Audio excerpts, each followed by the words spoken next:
What does it mean to have a best friend?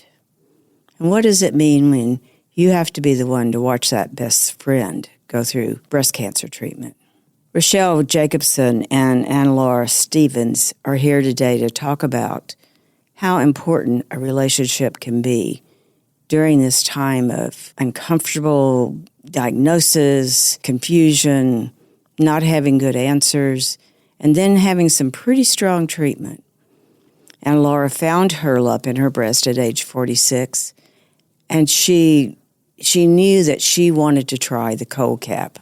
Now, this was years before cold cap was common and even recommended, but she was determined to have that done. And Rochelle was right there beside her, being with her during the treatments, helping to cool that cap down in any way they could, and sometimes she even had to warm it up. You're going to hear the good stories, some of the sad stories, but most of all, a story of friendship. When you subscribe to our show, you help us grow. Someone you know may need to hear this story, so please share with your family and friends and consider supporting our mission at therose.org. Let's talk about your breast. A different kind of podcast presented to you by The Rose, a breast center of excellence and a Texas treasure. You're going to hear frank discussions about tough topics, and you're going to learn why knowing about your breast could save your life.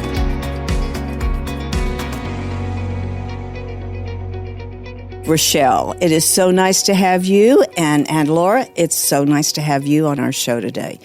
I know you two have been friends for a long time. Yes. How long? Wow. My goodness. You know, I was first friends with Anne-Laure's husband, Steve, through business, and that had to be in the 90s. Oh, my goodness. I didn't know it was that long. Very, very long. Yeah. And then I met her shortly after. So we've been good friends since, I don't know, at least 20-some-odd years. Yes. Probably since the early 2000, I would say. Yeah. Because Sarah was born in 2002. Yes. And I believe we started having a friendship, after that. But your friendship really went to a different level when you were diagnosed with breast cancer. For sure. Yes. Tell us about how were you diagnosed? How did you find it? That kind of stuff.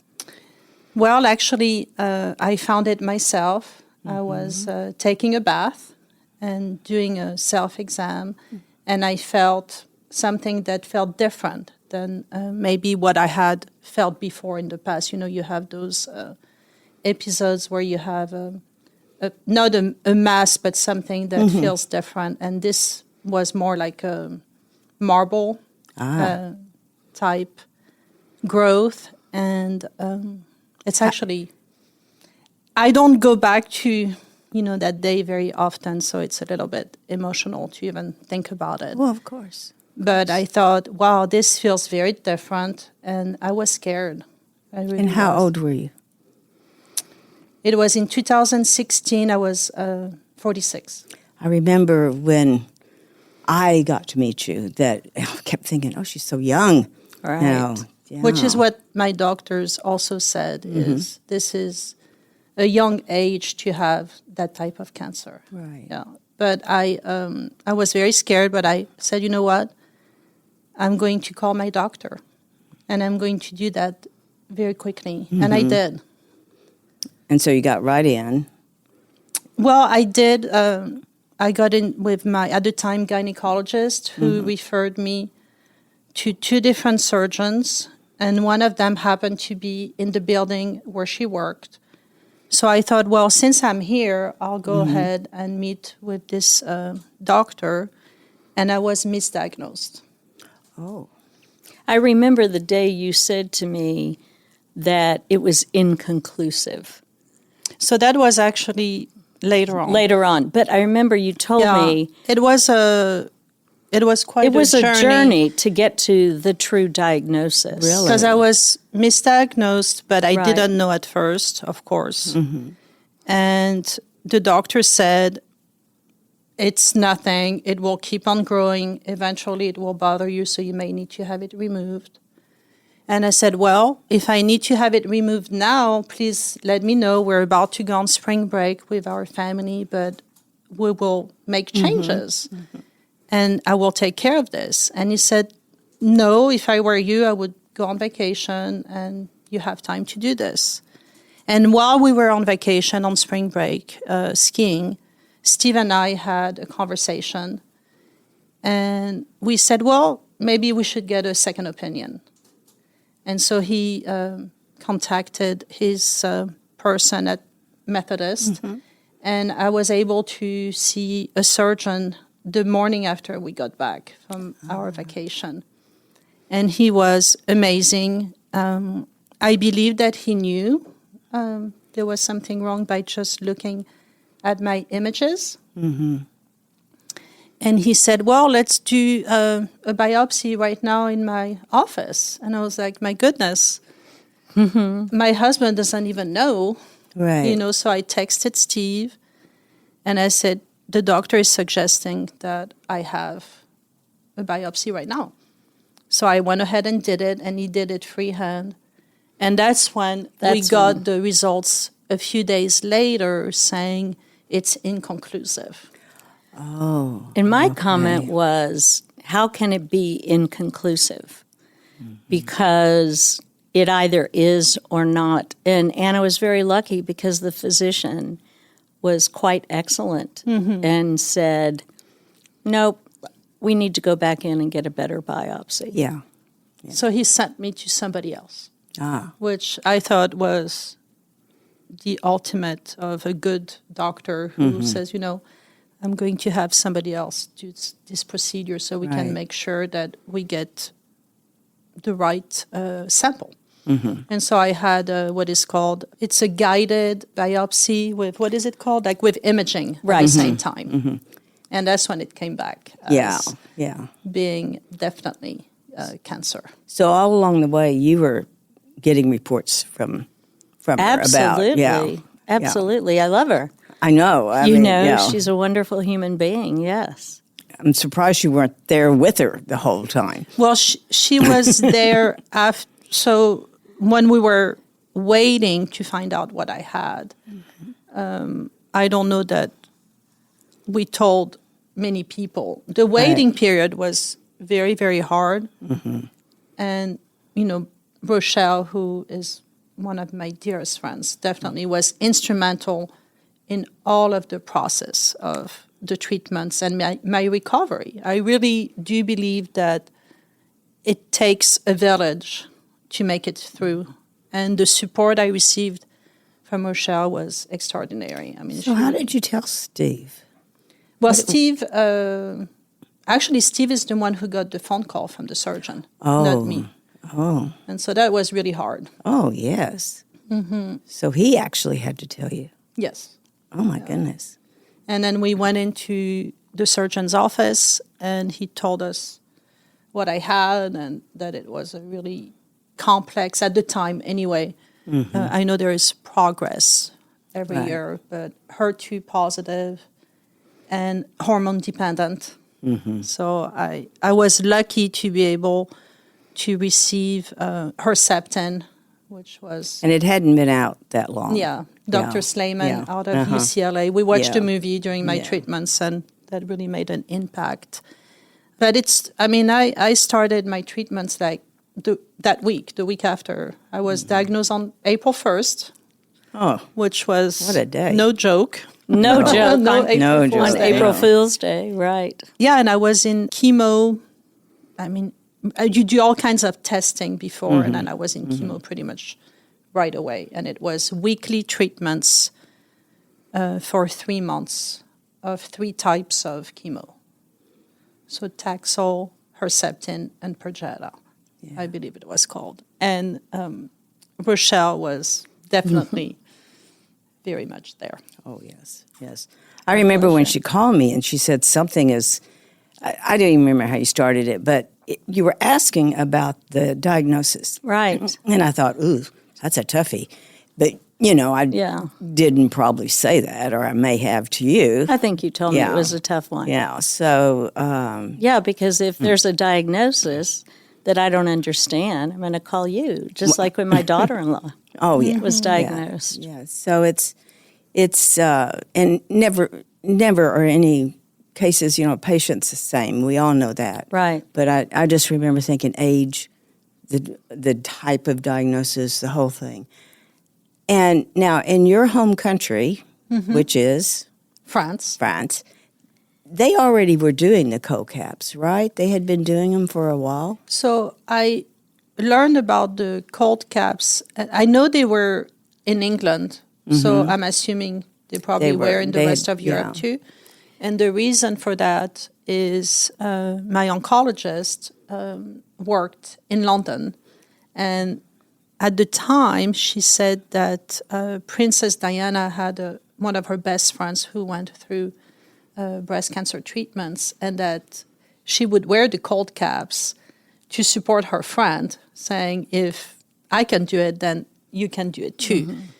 But it was very hard to get cold caps when I was diagnosed. Right. And we learned about them through a lady who lives in my neighborhood and who had just had treatments and who explained that there was this device that you could use, on your head, very cold, in order to hopefully not lose your hair. Because there are instances where even with the cold caps, you can lose your hair. Yeah.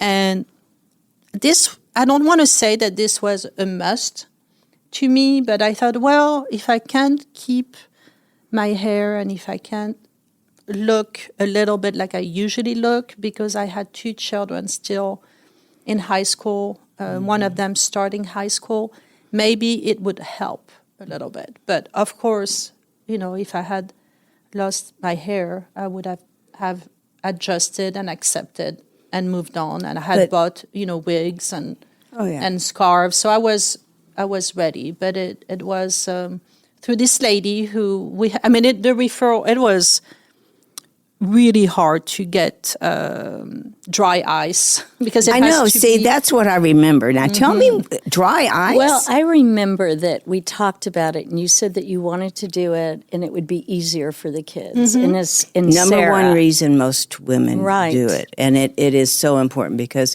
it's a traumatic time for everyone, but especially when you have, a little girl. There's something that goes awry. Right. And I think that's a good point. I think there's a feeling that if you don't have hair, you're ill. If you have hair, you seem pretty healthy. Right. So I remember we were talking about dry ice, and in my business, where we had our original location down the street was liquid carbonic, and they always had dry ice, which was kind of we used to get dry ice from there if there was something.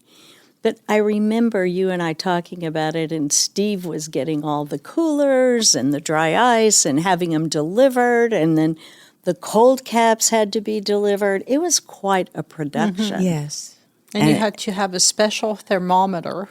Right. I remember that. Measure the temperature, and he went to Walgreens, and they said, well, we don't have that here. So he had to go to Home Depot, and they were like, aisle 10. So here he is, at 11 p.m. looking for the special thermometer because the next day I'm starting my treatments, and you have to use those from day one. Oh, because you start losing your hair usually after, between the first and third treatment. So in order to try to not lose your hair, you have to freeze your follicles. So you're actually carrying this into the hospital, this dry ice? Yeah. Yeah, it's in a cooler. We would go in a cooler. And Steve would make jokes that, we're bringing our own beer. Yeah. And we would laugh about it. And I remember one time, so Steve was doing it once, and then he couldn't be there for one of the sessions. And so he was going to teach me how to do it that session. And it's quite a production. It's a big production because the ice is in there, the caps are in there. It has to be a certain temperature. So you have to... I think it was between minus 30 and 40 degrees Fahrenheit. And it's not comfortable. Needless to say. You have to, and it's every few minutes. I mean, you have to time the minutes, and it's quite a production. So he's like, here, we're going to open this, and we open it, and you have to test the temperature with this, and then you have to get it out within a certain minutes, and you have to put it on. And how long did you keep it on? So you have to keep it on for the duration of your... So 1 hour, I think it was 1 hour before the chemo, so the Taxol. So 1 hour before, during the whole treatment, and then 2 hours after. But you have to change them out every 30 minutes because they warm up on your head. But I do want to emphasize that while that was a part of my treatments, I have a lot of friends, unfortunately, who were also diagnosed with breast cancer and who did not even, mess with cold caps. Right. They said, there's so much to go through already. I don't want to add that. And it worked for me. Mm-hmm. Doesn't but again, it doesn't, like, if you choose to not do it and lose your hair. And I did lose a lot of hair anyway. By the end of my treatments, I probably had lost close to half of my hair, but I still had some. And that made me feel better. But I could see very well that is not something everybody would want to do because it does add stress. Right. And it is uncomfortable. Now, it does add some funny moments that bring friends closer too, and my husband for sure. But But I think that's an important point. I think it's very important. Everyone has to make their own decisions, do their own way. They have to, you're on this treatment and this road to recovery, and there has to be the focus that on yourself and doing what you feel is important. On the other hand, even today, a lot of people don't know about the cold cap. Exactly. Really? And it has changed so much. I mean, it's a lot easier than, that's what I always thought was so incredible about your experience. It really was the early days. Well, they have freezers now in hospitals, in some hospitals, I believe. So they're right there. You don't have to, because, that's kind of the last thing you want to think about. All that logistics. So if they're right there. There's another treatment that I received that involved freezing, which actually I believe was quite helpful for neuropathy, is they froze my hands and my feet too.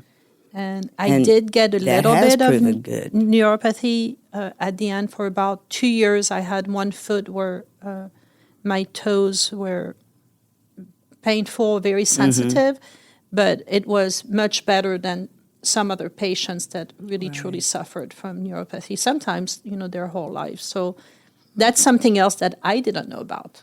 And my sweet, cute little nurse recommended them and said, we just got some in, and let's try it. That's good. And so I did that. Now, that was very uncomfortable, for me even more so than the cold caps. And it's happening all at once. Right. So the cold caps are coming on. The hands and the feet are frozen. And then the head is. And, I have to tell you, in times of stress, sometimes humor and laughing really helps. And, it wasn't that we intended to do that, but it really, we would laugh about it. There's one time that it was too cold and it was time to do it. So I just sat on the cold cap to warm it up a little bit and then took it out, and it was the perfect temperature. And we still laugh about that. I don't recommend that. But I was going to do anything that I could or needed to do to fulfill what Anne-Laure needed, And we've laughed about that for years. She had treatment in the summer, and it was so hot outside. And do you remember that time I was taking you home, and it was time to change it. So I parked in some industrial lot, or the driveway. Do you remember that? Yeah, because it took more than 30 minutes or 40 minutes to get home, so you have to change them out. So you're in the middle of a parking lot? I'm in the middle of an industrial driveway. And I just pulled in there, and I said, okay, we got to do this now. And I pulled it all out. And it was like, it was so hot. Do you remember that? It was so hot. And I was like, okay, Anna, let's do it. And we did it, and I set the timer, and She did amazing. I mean, she was a was unbelievable support to me. I remember my pleasure. One thing where my oldest sister, the one that I was so close to, who unfortunately passed away of breast cancer. It will be 2 years in November. She came to visit me when she found out, that I was sick. And Rochelle had a brunch that she organized for her and for me with all of my best friends in her home. I forgot about that. Nice. Yeah, and you cannot imagine how much that meant to me.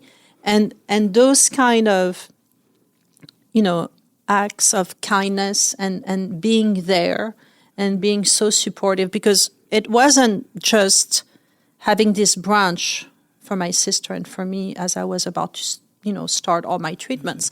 It was the continuity of the friendship and the depth of it that gave me so much strength and courage. One common thing about all of my treatments is I was so scared. Yeah. I was terrified of what was about to happen. I knew it was important to do it, so I did it. I called the doctors. I did everything they told me to do.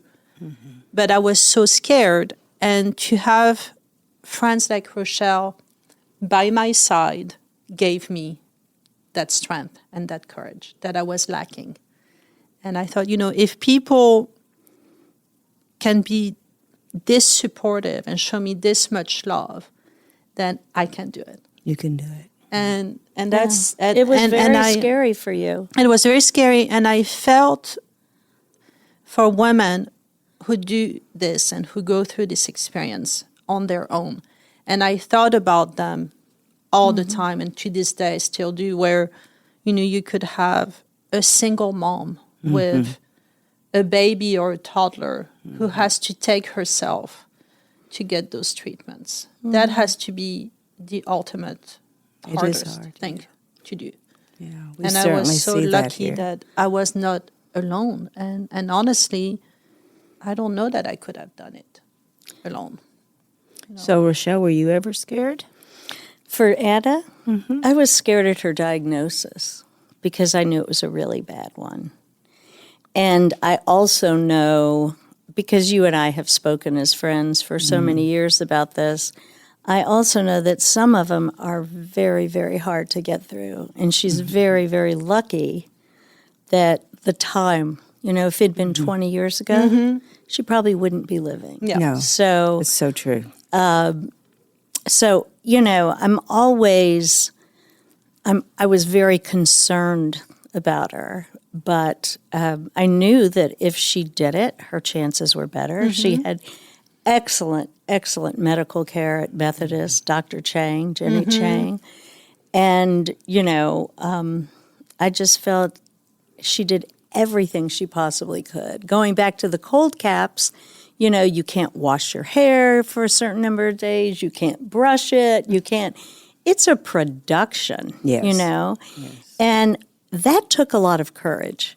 So having this quote unquote poison that we all, chemotherapy, that we all know is such an important part, then, she always showed courage. She may not have felt it. She didn't feel it, but she always showed it. And she was in touch with herself. She'd say, I just need to rest today. I need to, and that was also good. I think cancer or any type of illness, serious illness, really teaches you what your limits are. And maybe before you say, well, I can do it, I can push through.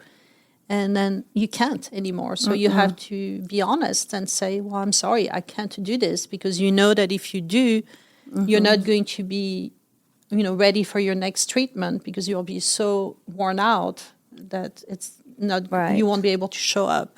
But also another point that I think is so important in cancer diagnosis and treatments is to be able to catch it early. And I know it's not always possible, but if you have a doubt about something going on, then go ahead and reach out, to your doctor and check it, because most likely it's going to be nothing, because that's the case. I don't know what the statistics are, but they used to say in 80% of the times, it's not. The mass is benign, and but if it is malignant, I know that in my case, that's what made the difference. It was caught so early on. I still had, aggressive treatments, and all of them, chemo, surgery, radiation, Herceptin for a whole year, infusions, and then 5 years of hormonal treatment. So it was very extensive, but it is a very fast-growing and aggressive type of breast cancer. And so the fact that I was able to find it and to go right away to the doctor, even though I really didn't want to, but I made myself, I think is also, along with excellent friends and outstanding, a medical team, it made a difference, I believe. Where'd you get that courage? Where'd you get that knowing? That's a very good question, Dorothy. Seriously. I mean, you've just given some of the best advice I've heard on this show, because women, even when they're diagnosed, will push through. Yeah, over and over again. I've heard these stories. So where did you get that? I have thought about a lot of different things over the years and through my treatments, but I don't know that I have thought about that. Maybe because I don't concentrate on myself too much. I would say probably my family, my children, and my friends gave me the courage. I'm sure I had a little bit of it in me, just the love of life and wanting to be around, to have friendships, to have a relationship with my husband, with my family, to see my children grow up, to do the things that I was lucky to do. So I'm sure that, all of that had a... Well, I've heard you talk to other women and encourage them. And it was always kind of a dichotomy to me, because I knew she was so scared. I knew from listening to Rochelle, I knew from when I met you. But you were always very upfront and telling women they better go get it done. And, that you see the difference there? Someone who is this afraid, but still saying to their friends or to whoever, Well, I mean, I've had 3 biopsies, okay? So I was 35. I was under 35. But at 35, I had a lump, and it changed. And I thought, this is not good. I need to do something. And when you find that lump when you're taking a shower or you're doing your self-exam, within seconds you're dead, your kids are little, they don't have a mom anymore. It doesn't take long to get to that. Right. And so when I found it, I went to the doctor and we had a biopsy and it was okay. And then it grew. And I said, I don't want this in my body because it could alter. And I remember right before I went to surgery, I remember closing my eyes and thinking, I hope my life doesn't completely change when I wake up. Because I knew that if it was positive, it would. And it wasn't. It was benign. But every time, you face that, you have a choice to make. And I would say that even your past experience growing up and being so close to your family, you're moving to a different country, than being a single mom. That gave you courage. That gave you strength. Yes. And, you're very strong. You're a very strong human being. And I think very, very much just the love of family, the love of your husband, your children, and the love of life.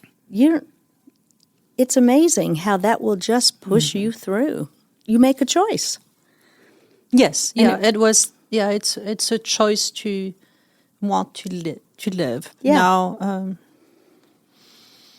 it's not always That's the case such for a everyone. good way to put it, though. I mean, this love of life, this want to live. It's so to give that opportunity. right. But also, and of course, the family, the children, the husband are very important. But some people don't have that. Yeah. And, you can pick your own family also.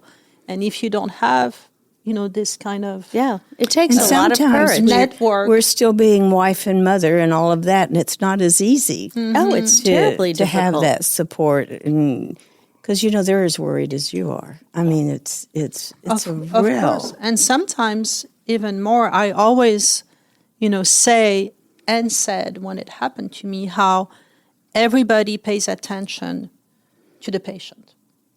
That's just how it is. That the person who is sick is who people turn all their attention toward and their energy and their time.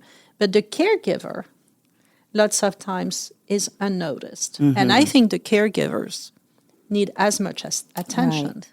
Because, like for my husband, he had his work and he had to take time off just to go to my treatments with me. And his worries he couldn't really express because he wouldn't want to worry me, right? Right. So, I mean, you can certainly talk to friends about those, but it's I feel like, again, they can be in the shadow a little bit compared to the patient. Another thing, Anna has a large group of wonderful friends that are quite lovely human beings. But, we all brought food. I remember taking Sarah to ballet. I remember I was sitting with Steve when you had your port put in and stuff, and he shared some of his fears and his discomfort. But, it's a rally. And I think that women friends know, even if you're the mom and you could be a working mom and your spouse, they know how to rally if you have those right people in your life. And one reason it's their pleasure, including mine, is that Anna would also do it. Right. And look, she's a lot younger than I am, so she'll probably have an opportunity. Because one day I will fall off the cliff, and she'll be able to rally for me. Maybe even, be sure my roots don't show, or feed me food, or wipe my saliva. But women know how to care for each other. Yes. And an important lesson I learned throughout all of this is to say yes when you need help. That's the hardest. To ask, to say yes. Before, maybe I thought, well, I can do it all myself. And I said, I can't do all of this myself. And it's okay to accept help, and it's okay to ask for help. And I really was very at peace with that. Oh, that's so important. Yeah. Sarah was about to start high school, at a new high school, and she didn't know anyone there. And the fact that I was able to rely on my friends, and then she had her little, network, was very important also for their well-being. And so when my friends offered to have a meal train to drive the kids around, and I said, sure, okay, yes, we can do that. And actually at first I said, well, I don't know, how much of it we need. And my friend said, well, but it really gives your friends a purpose. Like they feel like they're helping. So I think we should add another day in the week for the meals. I was like, oh my goodness. Well, okay, if that's to help them, then I guess I could do that, right? So they feel useful. Right. And in the end, it was incredibly helpful because I didn't have to, those 2 days, and then there were always leftovers. I didn't have to worry about making a meal for my family. Right. And again, those are things that I realize not everybody is lucky to have, and that's so true. So I think another thing that if you're talking about relationships of friends and the person who's been diagnosed with breast cancer is to, and Anna brought it up, focus on the family too, other than just the patient. And I remember, Steve and I were very close friends before. So it's unusual, or maybe it's not, that I would have a relationship with him prior to Anna. But I remember spending time texting him, calling him, saying, how's it going? How are you doing? We would be sitting and waiting during treatment or during a procedure. I think maybe taking your port out also. Well, I had complications, and I had a bad infection, so I had to have an emergency surgery. Right, and I remember he and I sitting together and just talking about, the situation, about how he was feeling during all of this. And, it was frightening, of course. And so I think sometimes friends need to remember that it's not just the patient. And Anna brought that up earlier. And, and trying to help with focusing on not just meals, but what other things give some help to the family.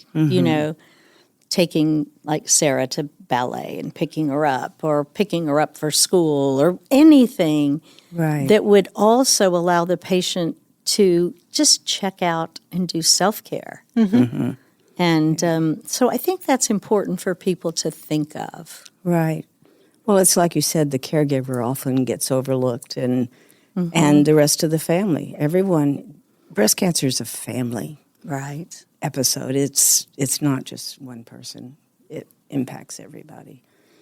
And, things like, going to the grocery store. I remember I said to Anna, what do you need? And she said she needed turmeric, she needed this, she needed that. And, that was an easy thing for a friend to do, to go there and do those things. And just being present to just give a relief. The other thing, too, that I always think is important is I have difficulty asking for help, but it's easier for me to give. Yes. And so instead of saying to people, let me know what I can do, just say, I'm going to the grocery store. Can I pick something up? I'm bringing, just do it. Say this is what I'm going to do. And then if they really say, no, please don't, then abide by that. Yeah. But that is a good point. Take clues. Yeah, so many times it's, they want to help. They don't know how. And they ask, just like you said, what can I do to help? Well, you're too involved with everything that's going on, and the patient can't always think. Well, being able to concentrate on yourself and the success of your treatments. How did you talk to yourself? What was your self-dialogue like? That's a good question. It was, the main focus was overcoming my fears. So my self-talk was, okay, I can do this, because like another good friend of mine says regularly, Anna, nothing lasts forever. So I was like, I can do this because it's not going to be forever. Yeah. And so I would condition myself knowing that the end result was going to hopefully be positive, and that I could do it because it wasn't going to last for a long time. So you always use positive words. You didn't chastise yourself or any of that? Like what? Like, oh, you silly person, or why are you worried? No. You encouraged yourself. You knew the importance of that. I never felt that to be scared was silly. That's just how I was. And so I had to deal with these emotions in order to overcome them. I believe you have to accept them and recognize them. If I said, well, no, I'm not scared, but I'm scared to death, then then your body picks up that something's not right here. It's going to be very hard. Yeah. But, and it got better, of course, as time went on, because I think a big part of fear is not knowing what to expect. Right. But once you see what they're going to, you can think about it ahead of time and said, okay, I know this is how it's going to happen. This is the sequence, of events, and it's going to be hard, but I can do it because it's going to make me better in the end. And as terrifying, painful, whatever, comes with cancer treatment, the end result is I'm going to be around in order to live this life on this earth. So it's worth it. So how did y'all celebrate? What did we do? I don't know. I remember there were many celebrations because I had, end of chemo and then end of surgery and then being there when you rang the bell. Yeah, and that was a big deal. Yeah, and I rang the bell several times because there were all those different Chemos, stages. right? So yes. I would encourage everyone to celebrate each stage because each stage is as important as the next one. And they kind of all go together. Yes. And I don't think there was ever one big celebration because I think what it was is, okay, this is done. And now I just go on with life. And you had some residual discomforts. Oh, so yes. I don't think there was ever a fine line where we were like, okay, let's have a big party or something. No, it's true, but we're easy to celebrate. We celebrate all kinds of stuff. Just waking up in the morning. Yeah, I like being on, especially as those numbers get bigger. Well, I call today a celebration. Just having you two here and hearing the story. I mean, y'all were such inspiration. And I know, like you said, Anne-Laure, not everybody has that. And we here at the Rose certainly see a lot of women who need that extra support, don't have it. And I do want to publicly thank both of you for being such good supporters. I mean, You're welcome. And I should have said to start with that Rochelle is the one who introduced me to you. And we went to lunch, I remember, at Houston's, which that location no longer exists. And that was one of my safe places to go to during my treatments for some reason. There were a few places you would go. A few, and that was one of Well, them. but that's important. We do need to be careful where we are when you're having that kind of serious treatment. Right, And, exactly. But that's how I found out about the Rose, and that's when I thought it was important to participate and be involved because anything to help other women who may not be as fortunate as me. You two have helped so very much.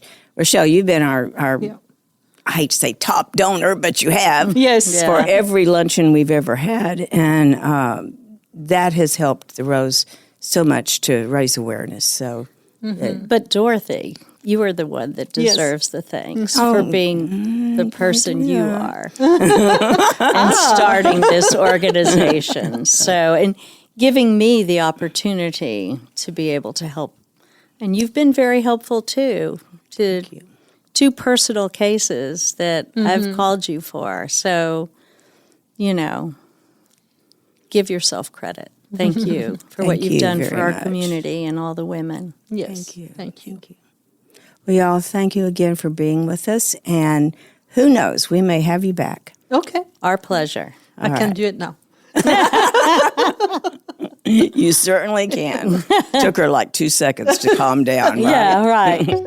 Thank you for joining us today on Let's Talk About Your Breasts. This podcast is produced by Speak Podcasting and brought to you by The Rose. Visit therose.org to learn more about our organization. Subscribe to our podcast, share episodes with friends, and join the conversation on social media using hashtag Let's Talk About Your Breasts. We welcome your feedback and suggestions. Consider supporting The Rose. Your gift can make the difference to a person in need.